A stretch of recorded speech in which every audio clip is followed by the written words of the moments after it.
Hello.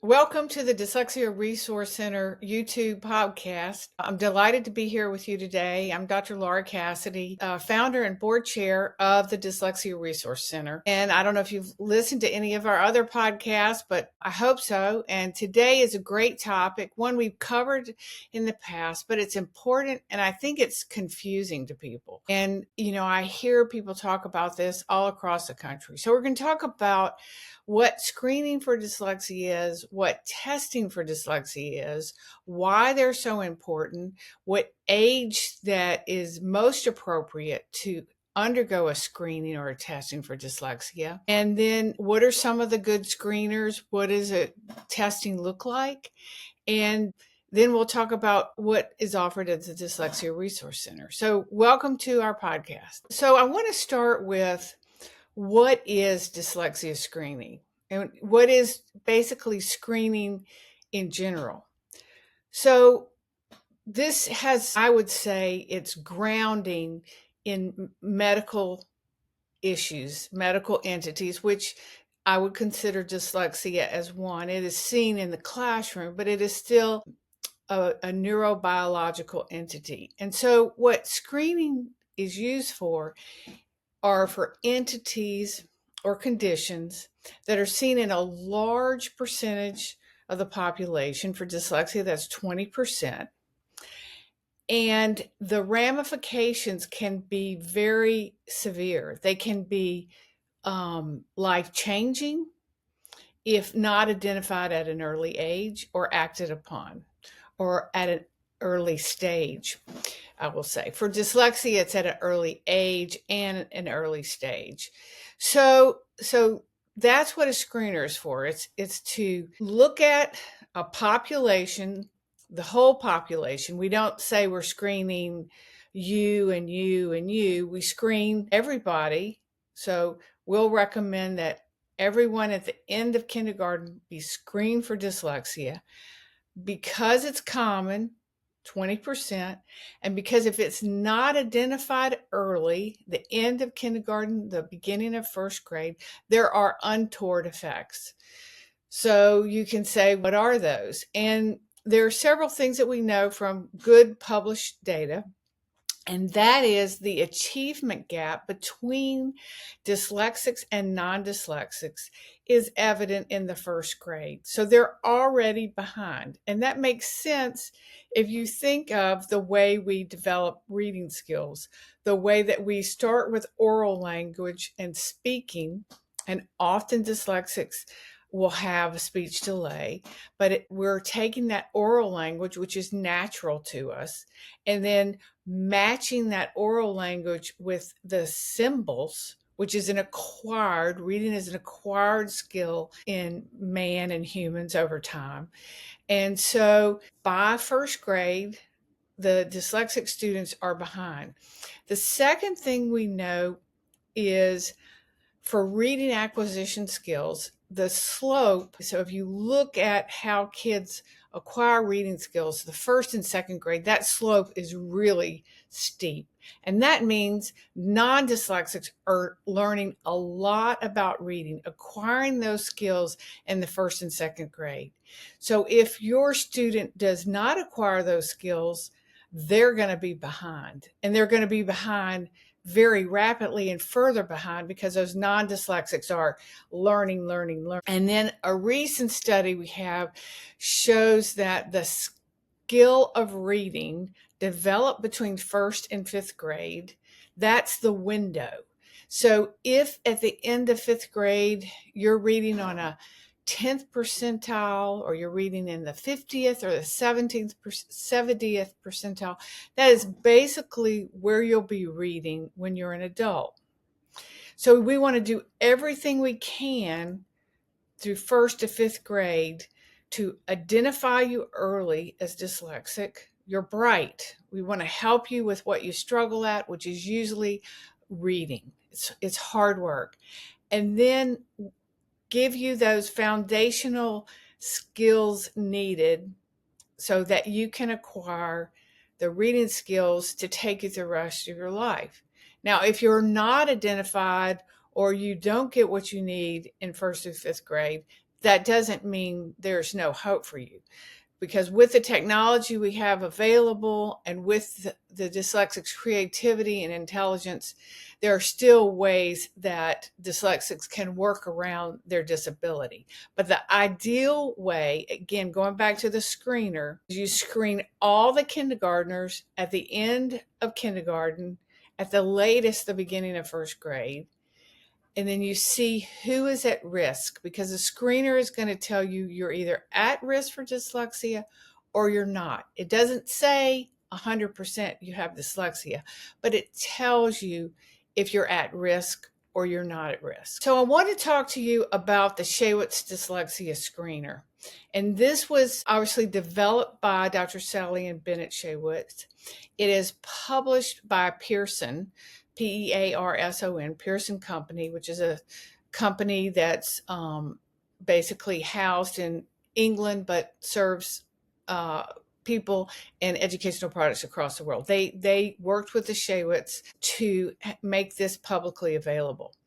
So why do I like the Shaywitz Dyslexia Screener? So again, I've listened to people in the state of Louisiana and elsewhere, and there are a lot of companies that sell or develop or say that they have a dyslexia screener. Most of those tests or screeners, because again, we're looking to see if you are or are not at risk for dyslexia. So it needs to have evidence that it does that. And most of these quote unquote screeners are really skill tests. So they'll take a skill that a dyslexic may struggle with, like decoding, okay, a part of reading, a reading acquisition skill. And they'll give them the test and they'll say, that is a screener. But there's problems with that, because if think about it, if the screener is used for conditions that are common, you want to identify as many people as possible with dyslexia. Okay. So how you look at it is important. If you give a skills test, well, some people may have already learned that skill or pretty good at that skill, so it won't show that they're dyslexic.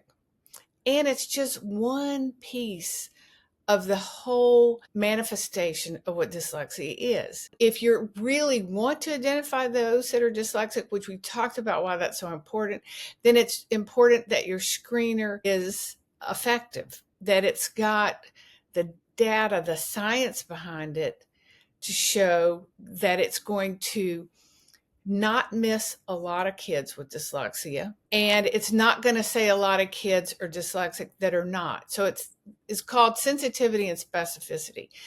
And there's other terms that you might hear, the AUC, but the important thing is the Shaywitz screener has been tested more than any other screener, and it is incredibly reliable. Not only that, it's easy to give. It's given by the school teacher who knows the child. It's efficient and it's not expensive.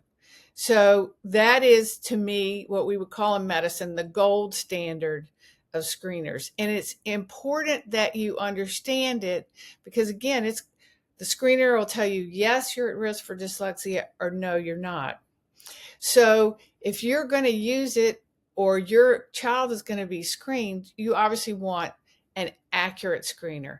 Again, the Shaywitz screener can be given by a teacher. We recommend, and it is a universal screener to the whole class. So like, what do you do if your teacher says they're not going to give it to the whole class and you're concerned about your student? You at least make sure that your student is going to be screened.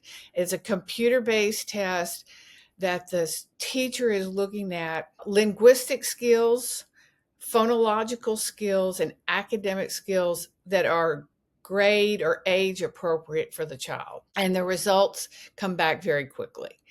So it will tell you if your child is at risk or not at risk.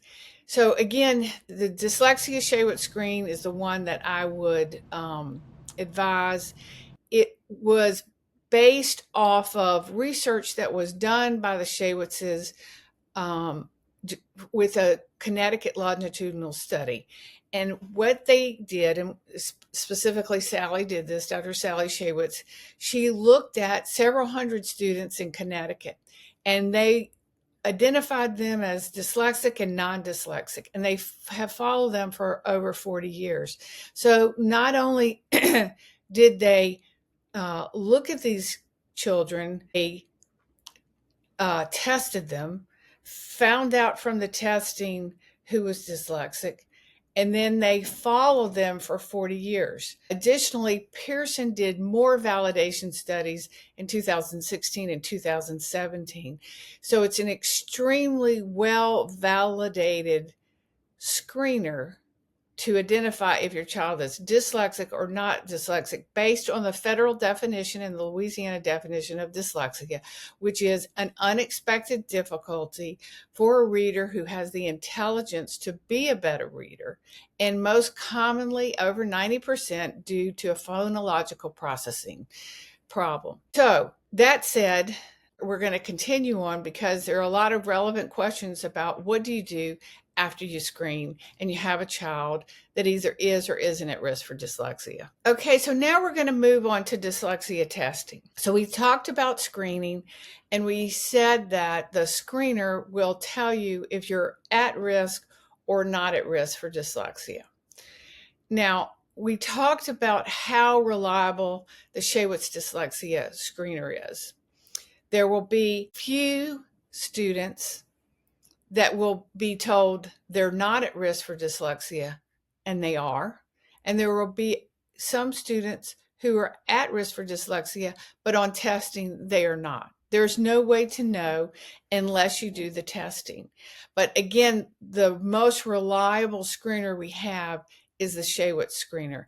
Other tests, you're going to have even more what we would call false negatives or false positives. Now, you can say, okay, what do you do? What are the options? So if you're at risk for dyslexia, the school may say, well, we know you're at risk, so we're just going to put you in the classroom and give you a little bit more reading instruction. I personally do not think that is, and I know it is not the best way. It wouldn't be what I would advocate for my child or any child that I'm associated with. I would advocate that if you're at risk on the screener, that you get tested, because it's one thing to be at risk. A couple of things. There's no legal standing, but if you're identified as dyslexic, then you have rights, and those rights should confer evidence-based instruction and getting what your child needs. And that's what we're all about. Getting the child in this critical window that we talked about, knowing they're behind in first grade, knowing first to fifth grade is the crucial years. And the longer you wait, the bigger that gap gets. So delaying a year or two is definitely harmful to the children. Now, if your child screens not at risk for dyslexia, but you have concerns, then I would talk to whoever it may be, if it's the pediatrician, the psychologist, the school-based committee, that you want to have your child tested. That's not unreasonable, because if it's not dyslexia, what is it? What are causing these problems the teacher is seeing? Or again, there are going to be a few with the Shaywitz screener, not many, that are negative on the screener, but that have dyslexia. So that said, we're going to go from the screening results, yes, you're at risk for dyslexia, to the testing. And again, my advice would be to get tested. And the tests are more in-depth. So you're talking about we talked about the screener looked at phonological skills. We're going to look at that much more in depth, and other things. Linguistic skills, we'll look at that more in depth, and academic skills. And so this is a sit down where your child in a quiet place will take testing to look at these skills, which would help define whether they're dyslexic or not. I want to talk a little bit about those tests. because the definition says an unexpected difficulty. And what that means is in dyslexic children, reading and IQ do not mirror, do not match, do not track, do not talk to each other. So the IQ and the reading can have a big gap. It has nothing to do with their intelligence. It's this isolated issue where they're reading from the right side of the brain than the left posterior aspect of the brain. So the IQ test is really important. And then we look at what we keep talking about, that phonological awareness, phonological processing. That's the ability to, it includes the ability to hear the sounds in words, to understand that a word is composed of multiple sounds and you can pull those sounds apart.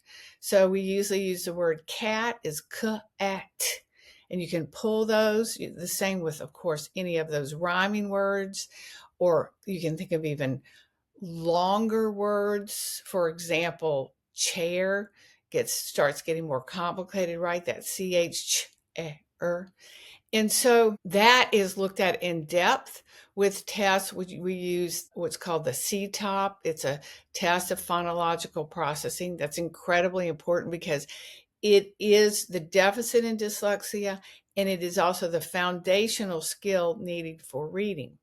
We also do time tests, looking at reading sight words and reading and looking at what we call decoding, or pulling those words apart to understand those different sounds. And that's timed. And of course, dyslexics are going to do very poorly on those because the way they're reading from the right side of the brain is efficient, and it's slower, and it takes more work. And then we look at how they read out loud, and that's important. It's incredibly important. So we're looking at if the word is said accurately, because you want to read accurately, right?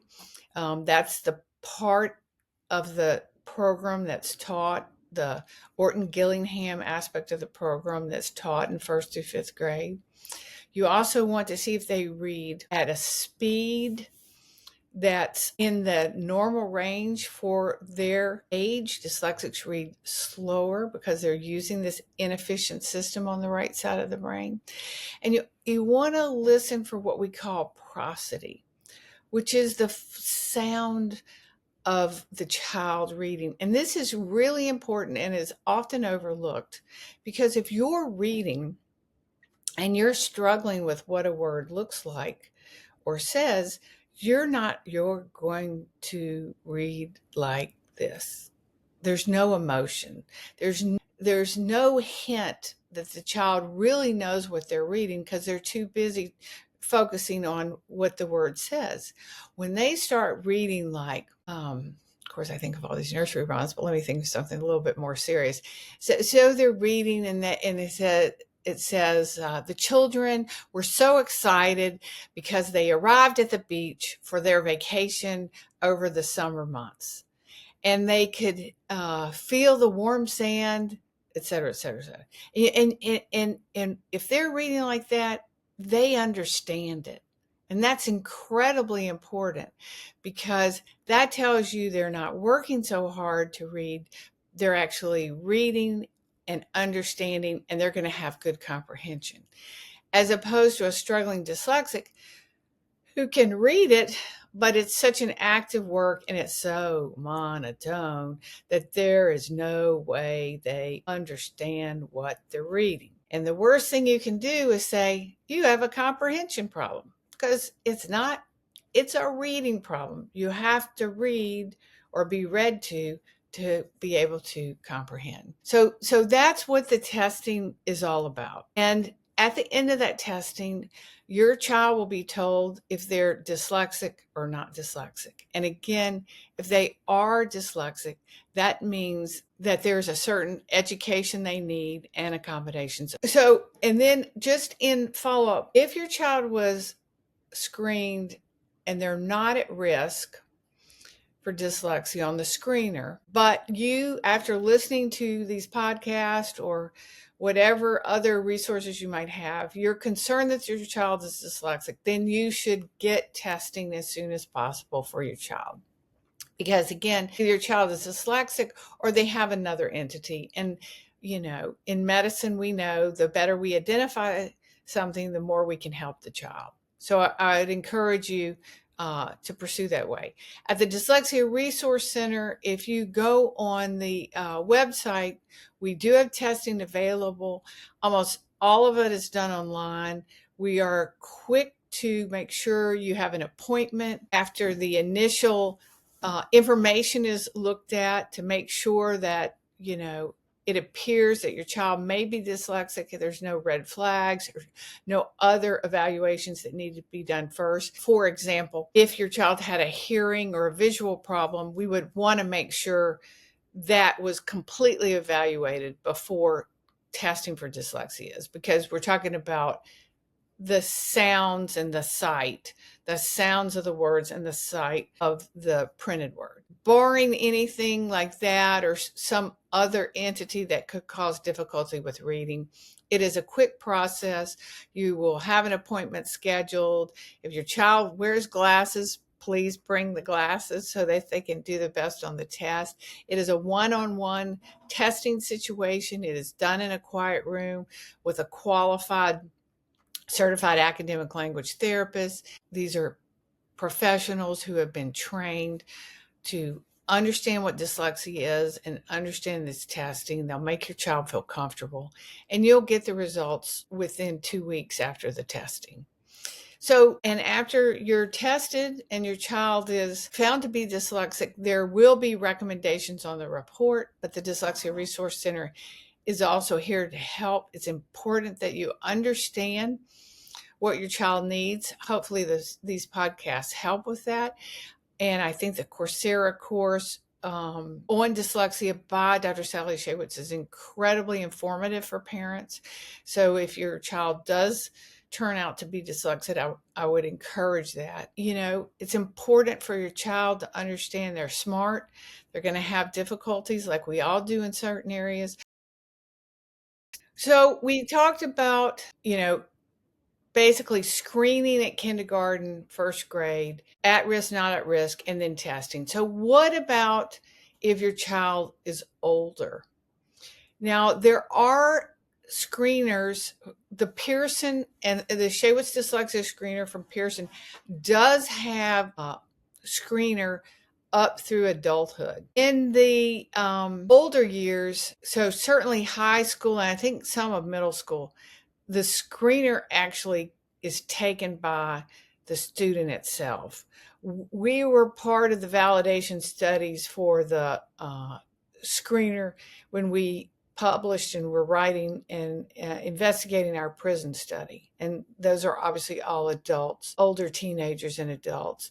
And they would take the screener themselves. And it is a series of questions, again, about academics, about reading, and about linguistic ability relevant to their age. So it is possible if your child is older and they're struggling that they can get that screener at school or somewhere else at the Dyslexia Resource Center. But I would say if your child is older and they haven't been identified as dyslexic, the Dyslexia Resource Center and hopefully most places that do a lot of this work could get background academics from the student, talk to the student, talk to the parent, and can decide whether the student possibly has dyslexia and should be tested.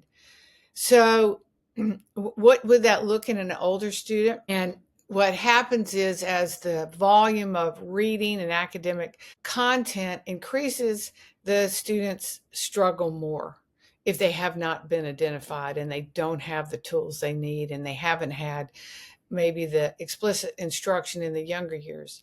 And so for a kid's self-esteem, or teenagers, even adults, it's really important if you think you or your student or child has dyslexia, that you get them screened and tested if they're at risk for dyslexia. The testing looks similar to what we talked about for the younger student, the IQ test, and then the testing time test, looking at sight words, looking at decoding words, and then that important part of reading out loud. And one of the hallmarks of an older or an adult with dyslexia is they're slower readers. Now, they may have memorized a lot of words and their accuracy is okay. In other instances, their accuracy will not be good. But their words correct per minute and then just how many words they can read will still be less than a non-dyslexic. And of course, what we see commonly in older students are poor spelling, difficulty in writing essays. The good news is all those can be addressed with accommodations, which we'll talk about. But I think it's important to know that no matter what age your child is, if they appear to be at risk for dyslexia, they should get tested. It does several things. One, if you're struggling and you don't know why you struggle, that impacts your self-esteem. If you struggle and you find out you have dyslexia and you know it has nothing to do with your intelligence, it's just a huge relief. It's still hard for these kids. It's still, they have to convince themselves sometimes that they're not bright. But if there's data to show that they are, that's the first step to recovering their self-esteem, which is so important. And then it allows them to ask for the accommodations that they are due based on federal law and state law so that they can succeed. We want these students to succeed and to reach their dreams and their aims, contribute to society just like we would for any other student. And testing is the gateway to achieving that. So the Dyslexia Resource Center can test a student at any age. Now, we have had cases where the schools ask for repeat testing, or the schools may have tested, or someone may have tested and said they're not dyslexic. We can retest students who were not identified as dyslexic if it appears that they are. Again, this can be addressed on the website. If the child or if the school just wants to repeat the testing, first of all, I would say that it's not warranted, because from the Connecticut longitudinal study, we know that dyslexia doesn't go away. It persists. They've followed these students, now adults, for 40 years. But if the school insists, then yes, the Dyslexia Resource Center can retest the student. Might not agree with it, but we will do it if it is necessary. So again, any age, for whatever reason, if you need testing to confirm that a student or adult is dyslexic, then the Dyslexia Resource Center can help with that. I'd like to talk about education and accommodations of the students.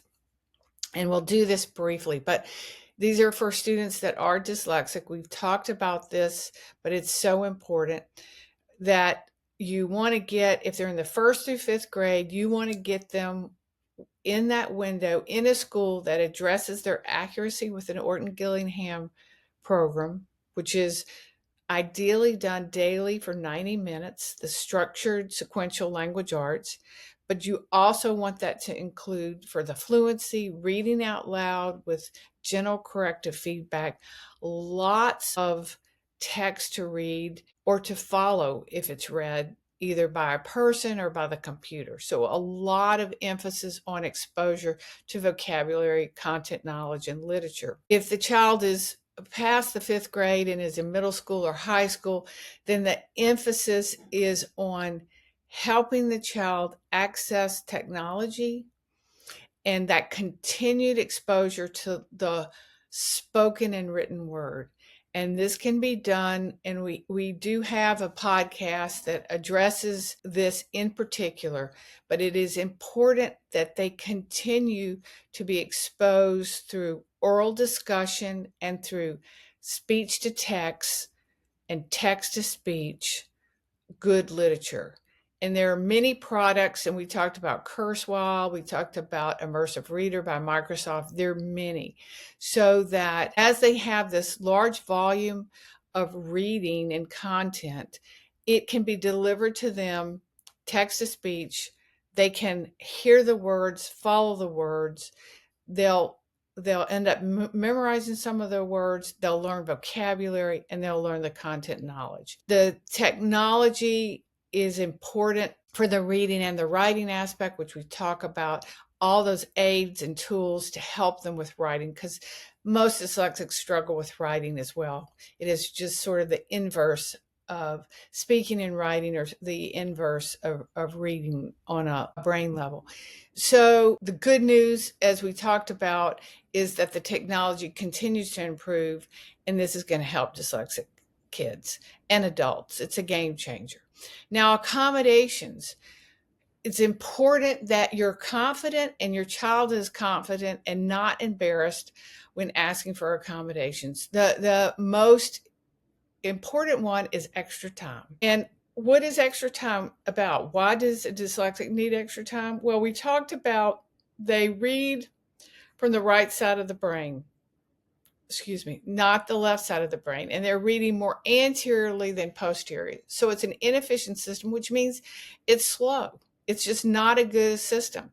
It's slow, and reading is more work. The brain tires out. They may have to take breaks, and they're not going to read as fast. So extra time, at least time and a half, is crucial, and it's not a leg up. It is putting the dyslexic on a level playing field with the non-dyslexics. And you need to be very confident in talking about this, and you shouldn't have to ask for this accommodation every time your child takes a test. It should just be every time the child takes a test. And it shouldn't be only when the child is making poor grades. It doesn't matter if the child's making A's. I can tell you the child is working harder than a non-dyslexic. So be confident. If you need more resources, look at our other podcasts. Look at that Coursera course by Dr. Sally Shaywitz. So the second thing is extended time, a quiet room, text to speech if needed, so that the words are read to the student. That's important. And then some students need speech to text, where they dictate in, and the text is computer based. Other things would be, for the classroom, would be class notes given to the child. That's as the classes get more complex. Many students, middle school, high school, and college, will need that, and that should be hopefully there's a student was assigned to do that for kids, but now with all the technology, and there are tools on your phone, on pens, to take recordings that could then download so that they have the class notes. And then other things would be typing instead of handwriting for a test. These are all accommodations that you should be familiar with, and there are possibly others.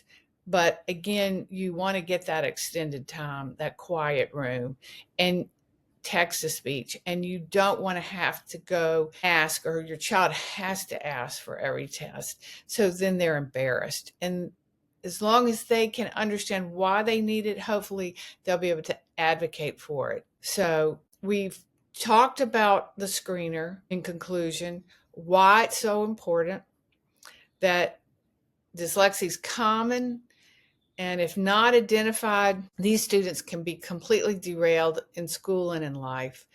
If you're struggling, you need to know why you're struggling. If you're struggling and you have dyslexia, then you learn that you're smart. Your struggles has a name. You get what you need in school. So it's in the younger years, the correct reading instruction. In the later years, it's those accommodations and tools and that confidence to succeed. We talked about testing for those that are at risk for dyslexia, so that they find out that they are dyslexic, not just at risk. If you were screened and not at risk, but you're still concerned or for your child, you should get tested again. If it comes up later in life, or somebody demands the testing again, the Dyslexia Resource Center can do that for you, even though that's dyslexia is for life, and it doesn't go away. And then we talked about, again, education, accommodations, the parent advocating, but most important, the student advocating for themselves. I think the Dyslexia Resource Center has a lot of things that can help you. We have the YouTube podcasts like this one, multiple ones that are posted. We are on social media. We have a couple of on-demand courses coming within the next 6 months. Our intro course will be up. Our course for parents, our course for educators will be up. And these are short courses to help you become better advocates for students, for your own students. You'll help your child and other child as we grow as a community to make sure that all these students achieve their potential. So I thank you so much for joining us today. If you have questions, please reach out to us through the DRC, Dyslexia Resource Center. Check out our other tools. If you're interested in teacher training, we offer that to become an academic language therapist. And then, of course, we do the testing for those that want to find out if they are dyslexic. So have a great day, and thank you for joining.